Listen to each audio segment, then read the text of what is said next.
Well, hello everyone, and welcome to Movie Goodness, where we examine life through cinema here on the KB Radio Network. I am your host, Kevin Reed, and I'm coming to you today asking a very serious question. Can Marvel Studios bounce back? And when I say bounce back to what we have grown to love from this film franchise. We are 35 films in, not counting the Disney Plus shows that has been released over the past 5 years. Just cinematically, just on the big screen, 35 films, about to go into the 36th this upcoming weekend with Thunderbolts. But we've got 35 films, and we've hit kind of a wall here, with a lot of uh, lackluster returns in investment, man. I mean, ever since Endgame, and that's pretty much the point that Marvel. It feels like Marvel was just throwing stuff against the wall, seeing what stuck after that. They had no clear direction, and I'm not saying that they didn't, but it just feels that way. Me as a kid growing up, deeply into comics, love comics, and when comic book movies started to kind of take off in the early 2000s, I was like, oh man, finally. I was like The Rock. Finally, we've got good comic book adaptations. Because prior to that, yes, we had Superman the movie, Christopher Reeves, Richard Donner directing, the late great Gene Hackman as Lex Luthor. Yes, that was awesome for its time, but it wasn't the greatest thing. When you look back on it, it wasn't the greatest. But Christopher Reeve's adaptation of Superman as Clark Kent makes it such an excellent film. Superman 2 also, that's the first one I saw. Ironically enough, I saw Superman 2 before I saw Superman 1. It's weird. It's due to my birth. My birth was right between both movies. And for some strange reason, when I got old enough, I watched Superman 2 first. But that's neither here nor there. We fast forward, the next real, I guess you could say, big comic book movie we got was Batman from 1989 with Michael Keaton as Batman, Tim Burton directing the movie, and it was a cultural phenomenon. It was a global phenomenon, a pop culture phenomenon, and it took the world by storm. And that franchise, that film series, up until it just went off the rails with Batman, Batman and Robin, but it was an excellent comic book franchise. And Marvel was, they didn't have anything around the time. I think the only thing we got from Marvel cinematically was Howard the Duck. And that was in the 80s. And that has been described as the worst movie, not comic book movie, one of the worst movies ever made. I always liked Howard the Duck. Yeah, I can point out now that it's stupid, but when I was a kid, that was exciting to me to see a duck run around that can talk and interact with humans. And so I didn't even know it was a comic book when I was growing up. I think it was later in life when I found out it was a comic book. Actually, to be honest with you, I saw the comic, but I thought the comic book was based off of the movie. They were like, oh, the movie, so we're going to make a comic book character. No, the book came first. But anyways, that was it for Marvel. For years, they were talking about making a Spider-Man movie. For years, we saw talks of a Credible Hulk movie, and that was it. That was about as far as it got. And now, if you want to count this Captain America movie that came out in I think around 90, 91, somewhere up in there. If you want to count that, which wasn't even released in theaters, it fine, you can count it. If you want to count the Fantastic Four film that they made around that same time that nobody has saw, it's fine. You can count that as well. But Marvel, Marvel just we weren't getting anything going at Marvel Studios or Marvel Films at the time. And so we fast forward to the early 2000s, and we finally get the announcement of a Spider-Man movie. And it came from the unlikely of places with James Cameron. James Cameron was going to make a Spider-Man movie right after he had finished making Titanic. And he had worked on the outline, story outline, and everything was moving forward. I think Leonardo DiCaprio was going to play Spider-Man. Arnold Schwarzenegger was going to be Doc Ock, if I'm not mistaken. Yeah, they was setting it up to be something awesome, and I was excited. I think I was keeping up with it because this is pre-internet, and I was keeping up with it by reading the Wizard books. Y'all remember that magazine with Wizard? Yeah, that's how I was keeping up with the production and everything of that, because I was super excited. Spider-Man is one of my favorite characters. And so to see him in live action, I was hyped up for it. Well, that fell through, and Sam Raimi took over, and the rest, as they say, is history. Tobey Maguire was cast as Peter Parker. William Dafoe was cast as Norman Osborn, and we were off and running. And Marvel finally had kind of stuck their flag in the film world, because that movie was amazing for me at the time, and it still is. You can go back and watch that very first Spider-Man with Tobey Maguire and really appreciate it for what it was. It really didn't date that much. It's not that dated. It is in parts. Don't get me wrong. It is in parts, but it was still good. It still holds up for the most part. Spider-Man 2 is even better. Arguably one of the best comic book movies ever made. Spider-Man versus Doc Ock, another character I'm used to just have fantasies about seeing in live action, and finally getting to see it in live action was a joy. And so we got these films, and I got kind of ahead of myself, before we got Spider-Man and all of that. What really broke open the Marvel universe, not the MCU that we know now, but what really broke open this universe for comic book movies was Blade. Blade was the film that, once again, I knew of the character. I didn't read any Blade issues, but I've read issues where Blade popped up. He was in a Spider-Man run for a little while when they were going after what's his name? Jared Leto played him in the movie. Man, why am I blanking on his name? That's how bad that movie was. But anyway, it'll come to me. But yeah, they teamed up, and I knew a little bit about Blade.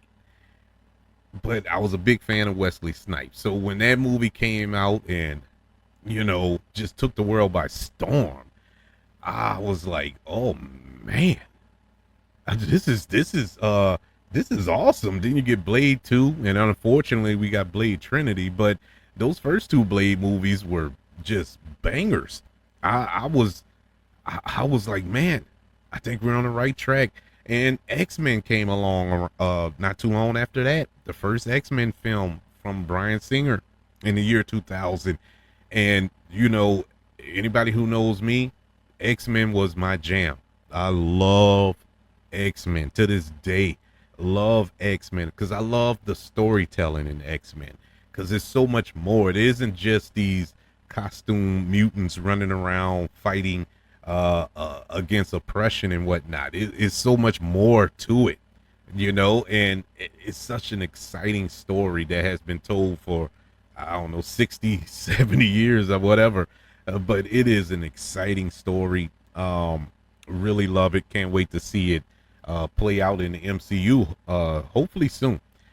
But yeah, those films started coming out, and they were hit and miss. You get a good one, then a bad one, a good one, then a bad one, and very inconsistent. But in the year 2008, business picked up. Marvel Studios decided they were going to go all in. They were facing bankruptcy, and so they decided to go all in. They had already licensed out a lot of their characters from the comics. They didn't have the rights. Now it's crazy that Marvel didn't have the rights to their own characters, but they were broke, and so they had to license off their characters in order to survive. They didn't have the Fantastic Four. They didn't have X-Men. They didn't have Blade. They didn't have Spider-Man. They didn't have their major characters. And so they wanted to launch their own studio. And in 2008, they released Iron Man. And Jon Favreau, really good actor, if you don't realize it, but he is a really good actor, funny guy. Um, he directed this film. And prior to this, he directed Elf and it was another film. It was like a Jumanji ripoff. I can't think of the name of that either. I'm blanking today. But he directed those two films, and I was interested. I was curious to see how this would play out because I liked Iron Man and in the comics, and I always compared him to Batman because Batman is my all-time overall favorite comic book character. It was just Iron Man didn't have as tragic of a backstory as Bruce Wayne, but still interesting. They both billionaires.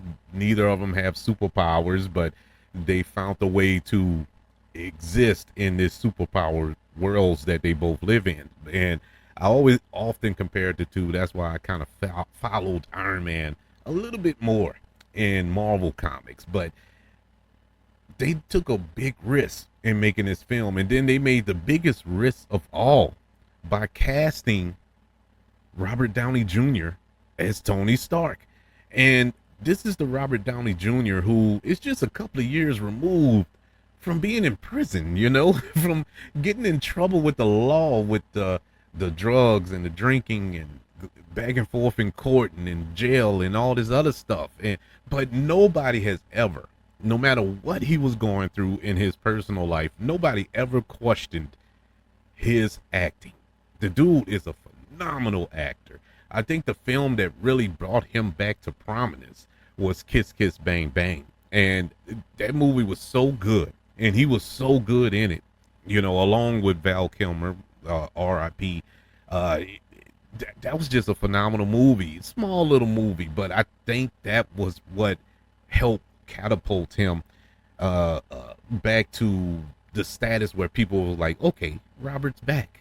He could still do it.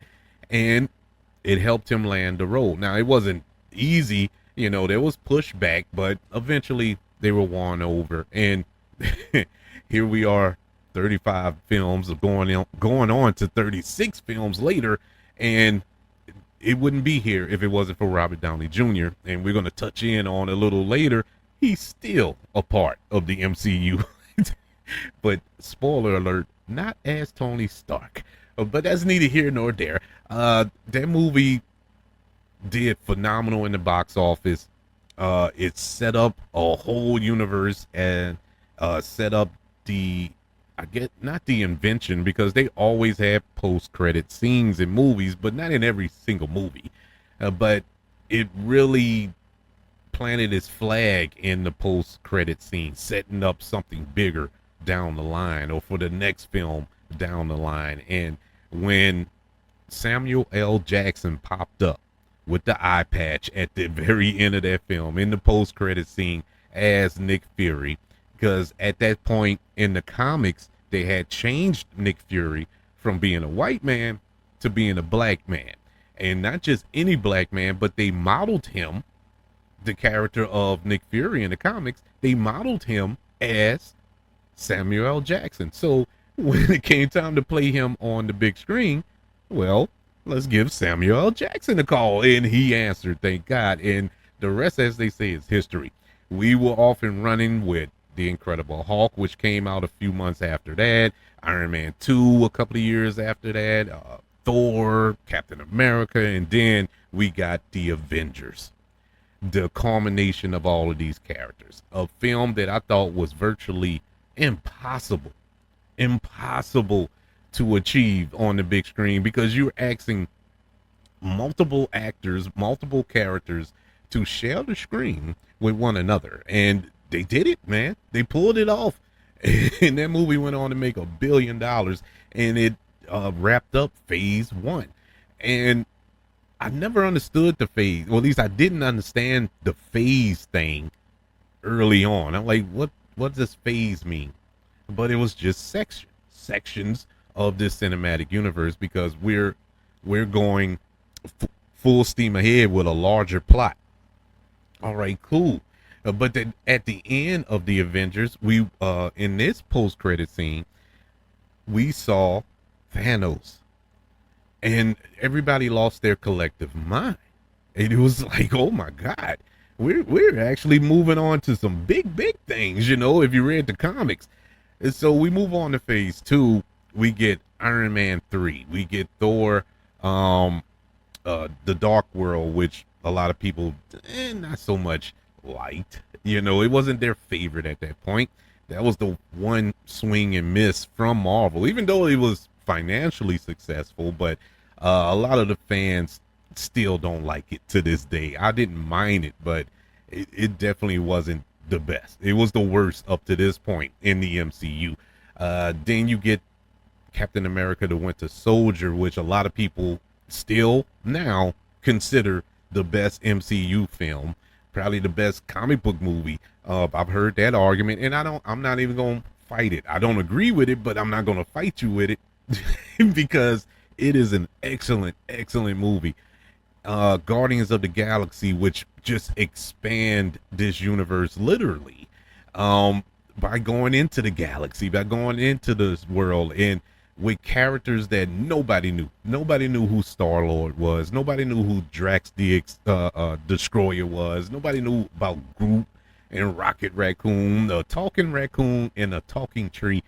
They really swung for the fence, for the fence with that.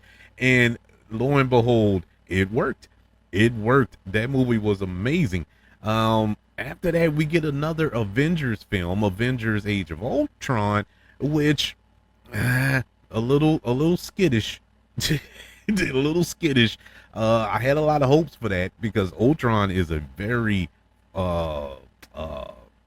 what's the word I could describe as a villain? Well, he's a cold-blooded villain in the comics, and so I didn't like this adaptation of that character. I didn't like this version of the character, and the film suffered because all Avengers: Age of Ultron did was set up phase 3.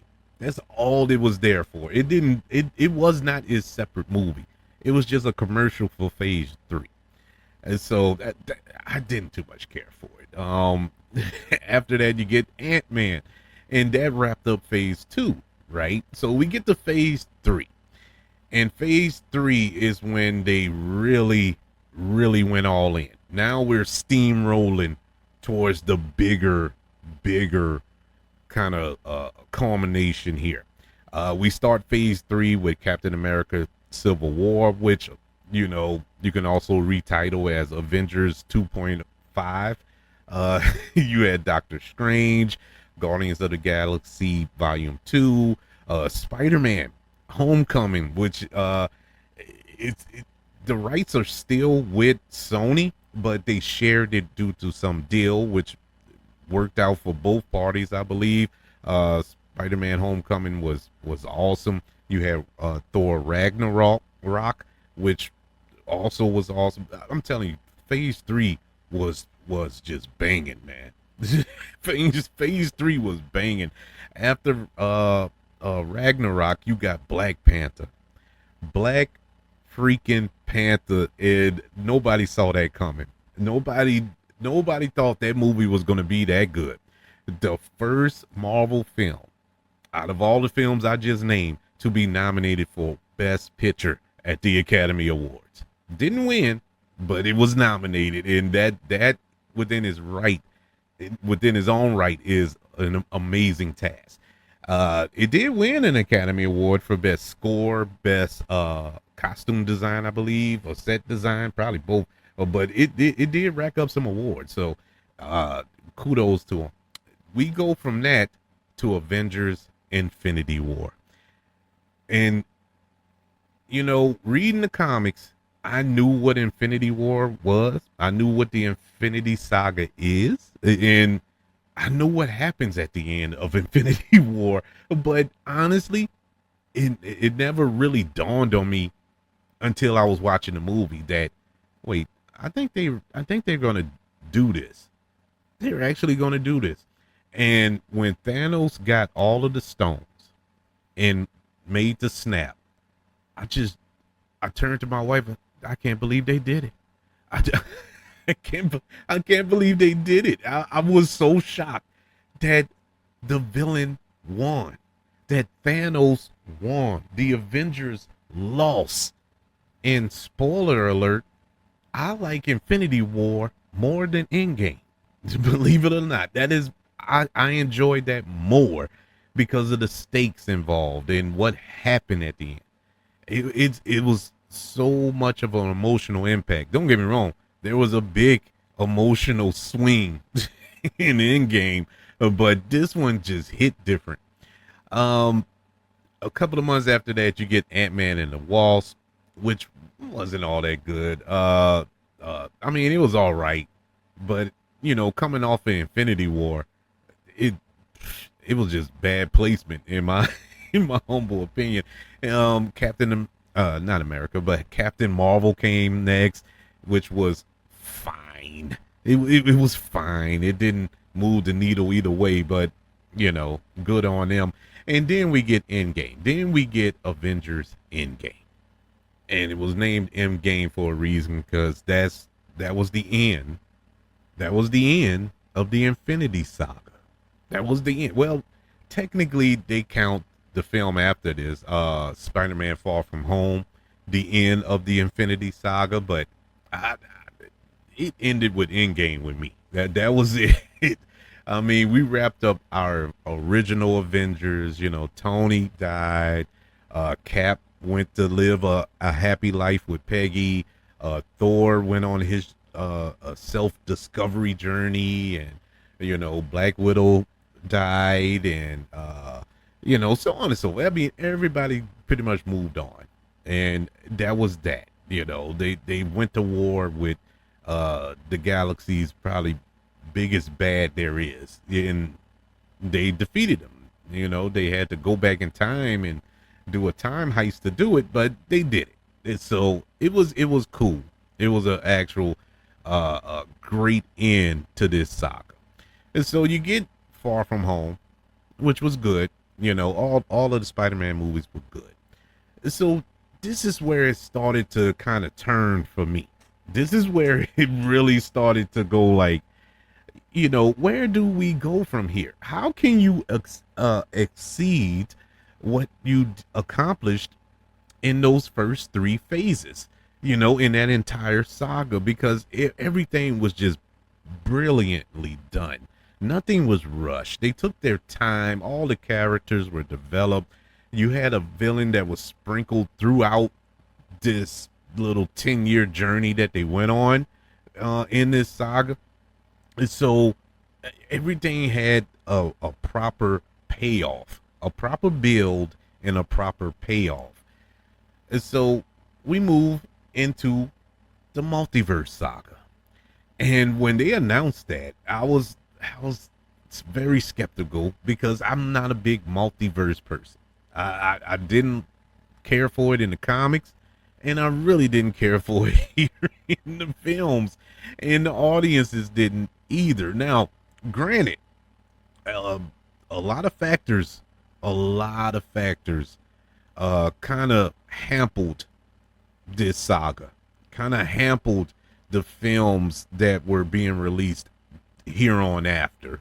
It affected the quality of some of the films. It did. I'm not gonna be naive and say like, oh man, Marvel just put it on cruise control. No, it was a lot of things that played a part, and why this wasn't as successful of a saga as the Infinity Saga. The Multiverse Saga started off, we're in a pandemic. You have films that was slated to come out in 2020 that couldn't come out. Films that were scheduled to start filming in 2020 couldn't start filming. Films or shows that were in the middle of production had to stop filming. The world stopped in 2020. And so a lot of that affected this saga, as well as our lives personally and everything else in the world. So I'm not just saying like, woe is me to Marvel. Everybody went through it in 2020. It was horrible. So Marvel is no exception. So everything got pushed back. We had to roll over with WandaVision. We had Falcon and the Winter Soldier on both of those shows were on Disney Plus, and I think Disney Plus kind of hurt as well because Disney Plus shows, well, we're about to witness that this weekend with Thunderbolts. There are characters in Thunderbolts that we haven't seen unless you watched some of these Disney Plus shows. I hate to be the bearer of bad news. You're probably gonna go there and wonder, who is he? Or how did Elena Belova, why is she at this point? Well, you had to watch Hawkeye. You had to watch Falcon and the Winter Soldier. That these play roles in the MCU proper. So I do, and I know this, I'm stating this because I know people who have asked me and they don't have Disney Plus. Oh, do I need to watch the show? I said, well, it would help. It would help. That's just like, well, I'll get to it. I'll get to that when we get to that. But yeah, it really hurt it. But as far as the film side, the theatrical side of everything, the first film to be released in the Multiverse Saga was Black Widow. And that was in 2021. And that movie, as much as I was all right with the movie wasn't bad. The movie just came out 5, maybe 6 years too late. If they would have put this out in beginning of phase 3, maybe the end of phase 2, it probably would have hit better, because that's when Black Widow was hot. The character was hot.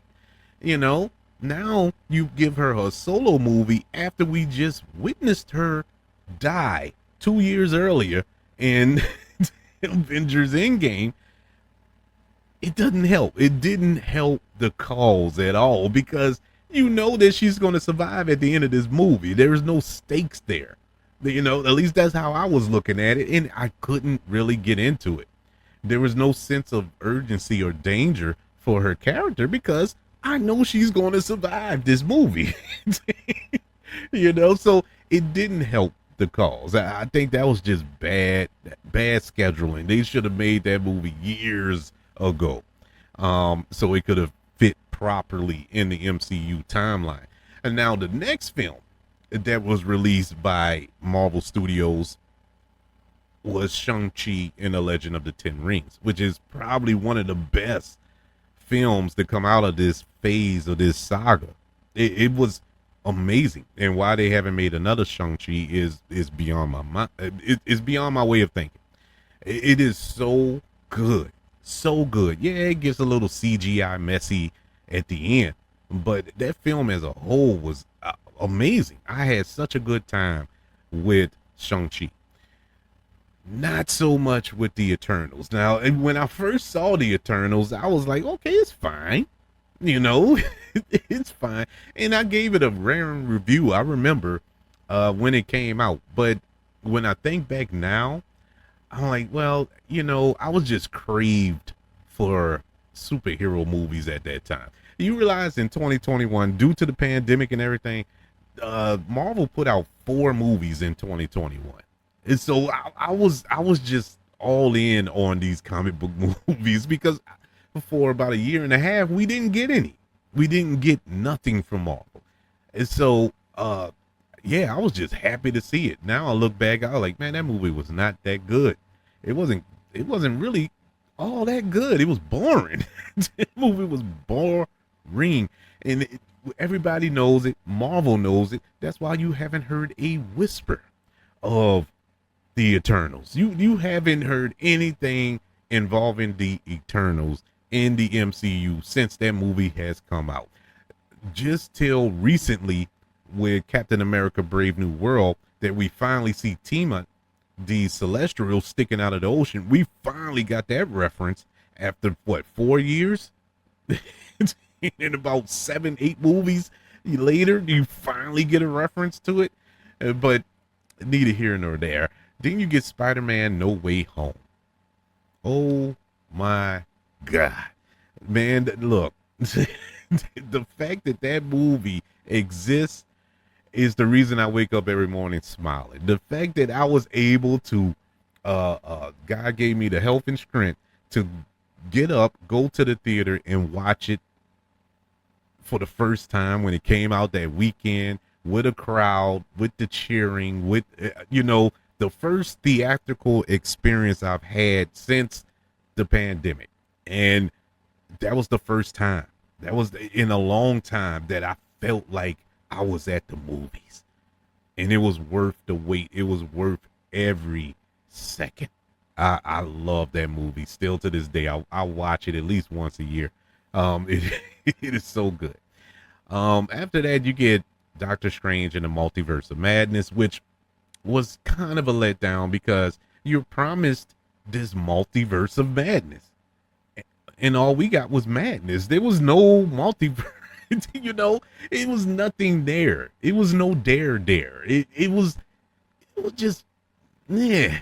It wasn't good. It wasn't bad. It was just, eh. you know. But it was better than Thor: Love and Thunder, which came out after that. That man, you want to talk about disappointing? I mean, you have Taika Waititi returning to direct after directing Thor: Ragnarok, and once again, the promise of a bigger world. You got Christian Bale as the villain, and that was the best part of the movie. Him. The problem was it's like he was the only one in the movie that realized he was in the movie. Everybody else was jokey, play. And look, it worked for Ragnarok. It didn't work here. This was so bad. I still wake up in night sweats thinking about Thor: Love and Thunder. After that, we get Black Panther, Wakanda Forever, and clearly not as good as the first one, but not one to make excuses. But man, they had a lot going on with Ryan Coogler trying to make this movie. Ryan Coogler had to deal, first and foremost, he has to film this film during a pandemic. That's number one. Number two, right before they're about to start pre-production, we got the tragic passing of the star of the movie, Chadwick Boseman. He passes away, and that just put a monkey wrench into everything. Because now is the question: should we recast? Should they not? And they chose not to recast T'Challa. And look, I get it. In the moment, I fully supported that. But as time went on, I was like, no, because you have a great number of people who love that character, who didn't have a Clark Kent, didn't have a Bruce Wayne, didn't have a Tony Stark to look up to. They couldn't look in the mirror and see these characters in the mirror. But they can look in the mirror and see a T'Challa. They can look in the mirror and see a Black Panther. So that's why they should have recast it. I get the emotional aspect of it all and the respect factor of it all. I get that 100%. Chadwick Boseman was Black Panther, and he will always be Black Panther. He owned that role. He was amazing as the character of T'Challa. But They should have recast. If anything, just scrap this particular idea and waited a little while. Not just throw yourself into it. But in any event, you had those two, and then you shift gears to make Shuri the main character, which isn't a bad idea. This happened in the comics as well. This is a actual thing. Shuri did take over Black Panther for a while, so that's fine. But during filming, she caught COVID, and she ended up hurting herself in a stunt during filming. So those were two setbacks. Yeah, it was a whole mess. The mere fact that this movie wrapped and was cohesive and was actually entertaining for the most part, even though, like I said, wasn't nowhere near the first film, but it was good enough, is a miracle within itself. But you had that going, but that was the end of phase 4. So we moved to phase 5, and you get Ant-Man and the Wasp: Quantumania, and this is where business picked up. This is where it really started to go off the rails. Quantumania was to set up the main villain of this saga. The multiverse saga was supposed to wrap up just like the Infinity Saga wrapped up with Thanos being the main bad. The Multiverse Saga was going to wrap up with Kang the Conqueror. And that character was played by Jonathan Majors. And Jonathan Majors is an amazing actor. Amazing actor. And when they first cast him, when they announced that, I'm like, I don't see it. At first, I was like, really? Out of everybody, y'all chose Jonathan Majors, Because at that time, he wasn't as big. I think around the time they announced that, he was on this show, Lovecraft Country, and I enjoyed that show. I hate the fact that it only lasted one season. That was a really good show. But I just didn't see him as Kang. So when this movie, when they started, releasing promotional material and stuff for it, I was like, okay, I'm sold. And I could see him as the bad. And then he popped up on Loki as He Who Remains. I was like, yep, I'm sold. This is going to work. Well, right before the release of this film, or it could have been, it was right before the release of Quantumania. That's when all of that, foolishness happened in his personal life involving the ex-girlfriend and the domestic abuse stuff and all this here. And that was that. Grand opening, grand closing. That was it for Jonathan Majors. And Marvel had to quickly course correct. And instead of recasting Kang the Conqueror, they just done away with him. They decided to move in a different direction. Now, I'm not going to fanboy out here, because I'm a huge Jonathan Majors fan. In spite of the stuff that he was accused of and he was found guilty of or pled to, whatever the case may be. If he was wrong, he was wrong. But, I mean, as far as the story, and it's not about Jonathan Majors. I feel if you was going to let him go, cast somebody else. Recast the role. Stick to your plan. Because when you course correct in the dead center middle of the thing, it's not going to play out right. And from that moment on, it felt like every other film just didn't matter. Even though the films that came out around this time, in 2023, they were already filmed, they were already done, but it just didn't feel right. It just didn't feel like this was part of the same saga. After Quantumania, you had Guardians of the Galaxy Volume 3, which was great, a good wrap up to that trilogy. And then you had the Marvels. Just horrible. Just horrible. It just did not land. Did not land at all. The less said about that movie, the better. And then we move on to just this past year in 2024 with Deadpool and Wolverine. That worked. Now it worked in a degree. It didn't work for the overall MCU storytelling element wise, but it did work for Deadpool. You know, it worked as a love letter to all of the Fox X-Men films, which that's all it was. It was just a goodbye letter from the Fox universe of X-Men movies. And that's cool. That was cool. I loved it. But as far as pushing the MCU narrative forward, it did none of that. It did none of that. Captain America: Brave New World, they shouldn't have made that movie. That movie was so upsetting to me. It still bothers me to this day. I can't believe, and I watched it twice. I still cannot. I can't believe that movie was that bad. I really don't. I really don't know why they made this movie this way. And that movie went through so many reshoots and so many script changes and character changes and recasting in this role and that role, and that's what y'all came up with. You know, it just it crashed and burned. It crashed and burned, at least in my soul. Um, it, it didn't work. And so that brings us to the end. That brings us to the end of phase 5, where this upcoming weekend we get Thunderbolts. And that brings us to the question. Yeah, it took me 40 something minutes to get to it, but it brings us to the question. Can Marvel bounce back? Can we bounce back?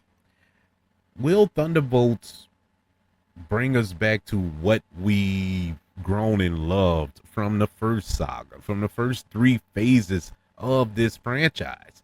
You know, now not every film in the first 3 phases was bangers. Now, I'm gonna be fair and honest with you. I, Iron Man 2, it had its moments, but it wasn't great. Iron Man 3, same thing, had its moments, but it wasn't great. Thor: The Dark World, it it wasn't all that good. The Avengers: Age of Ultron was not the greatest. So it had some misses there. Ant-Man and the Wasp wasn't all that good either. It had its misses, but this saga, this complete saga, has crashed and burned.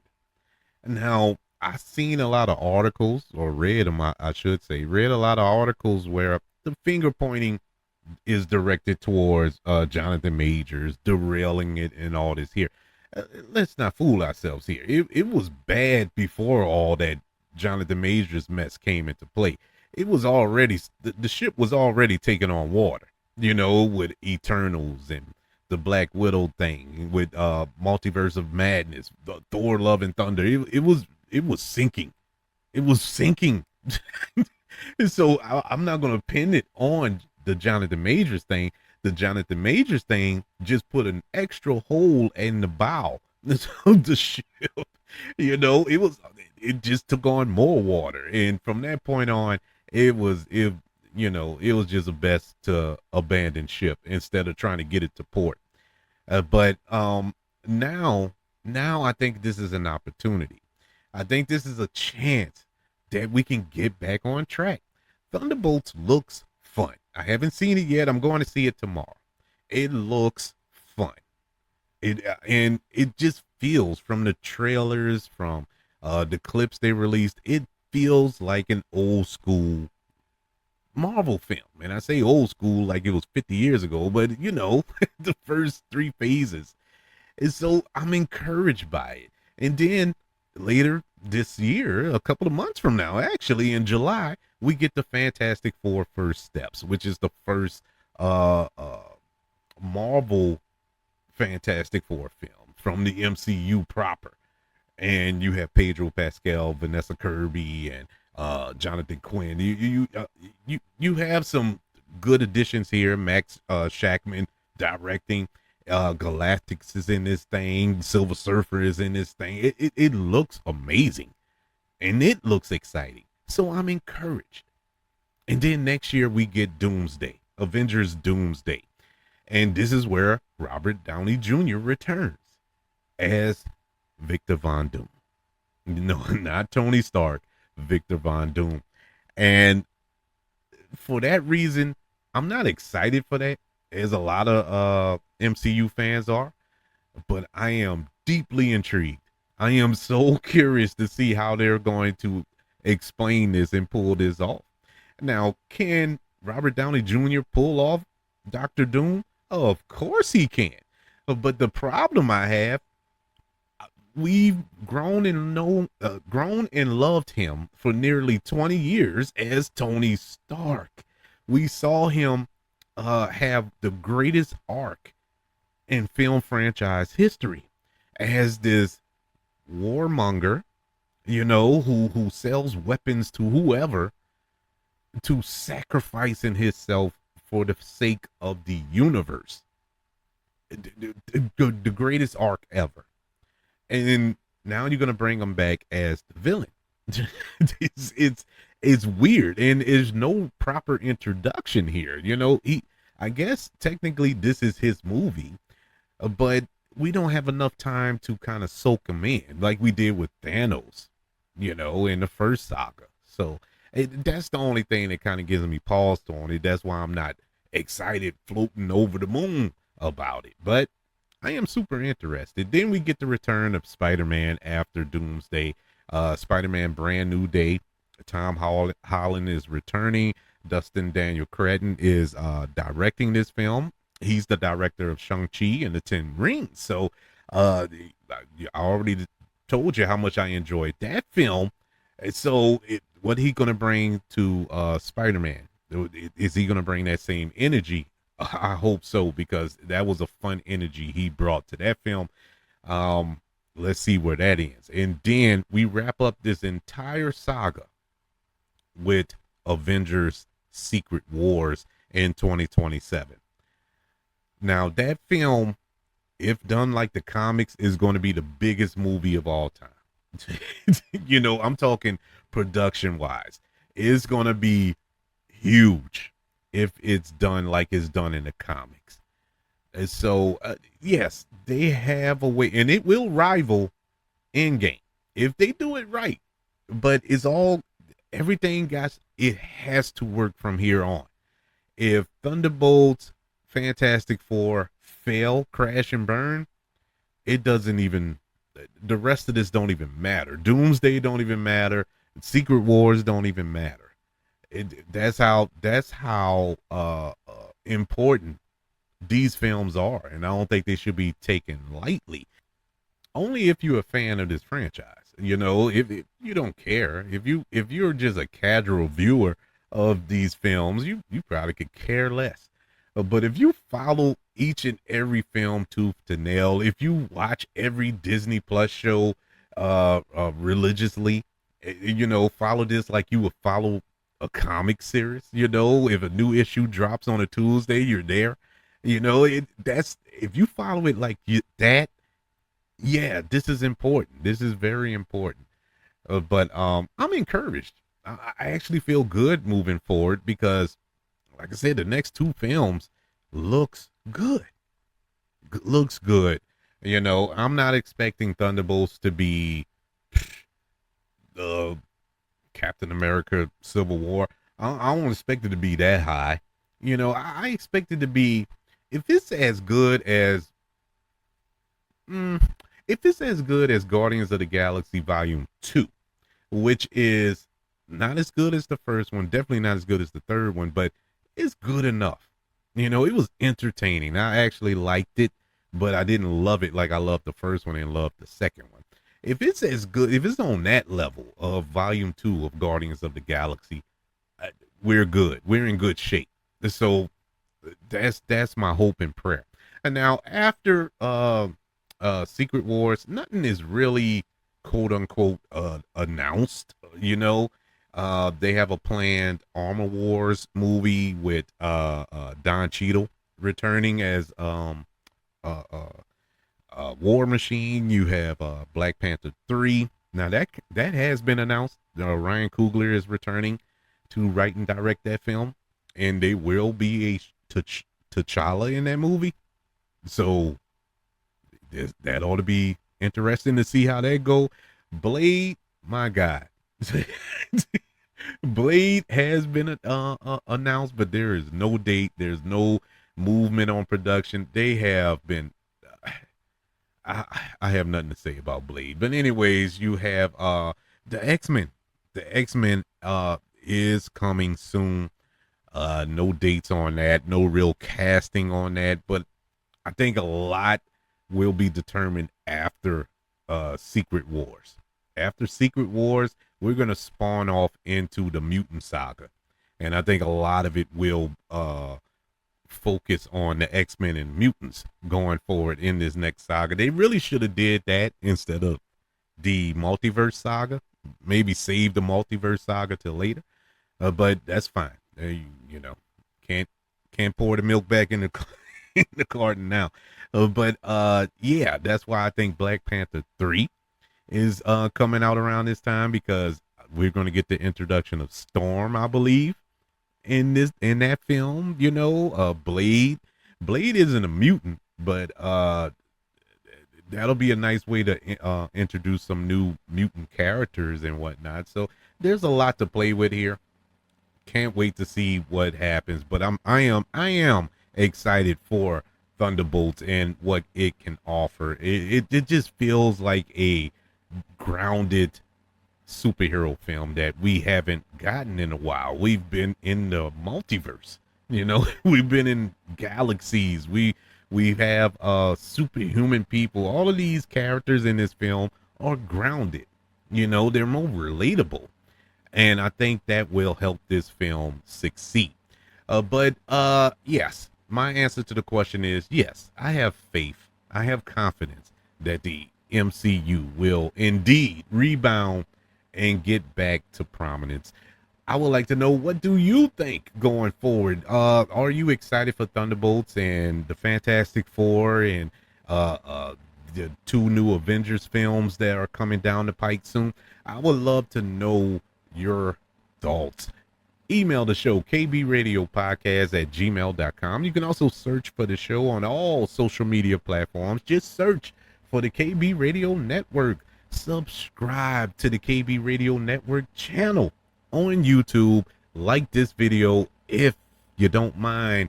Also, don't forget about the 5 stars, the reviews, the sharing if you're listening on Apple Podcasts, Spotify, iHeartRadio, wherever you are currently listening to movie goodness here on the KB Radio Network. Everybody, thank you for joining me as we pose the question, can Marvel Studios bounce back? I want you all to know that I love you, continue to love everyone, and until we speak again, you all be blessed.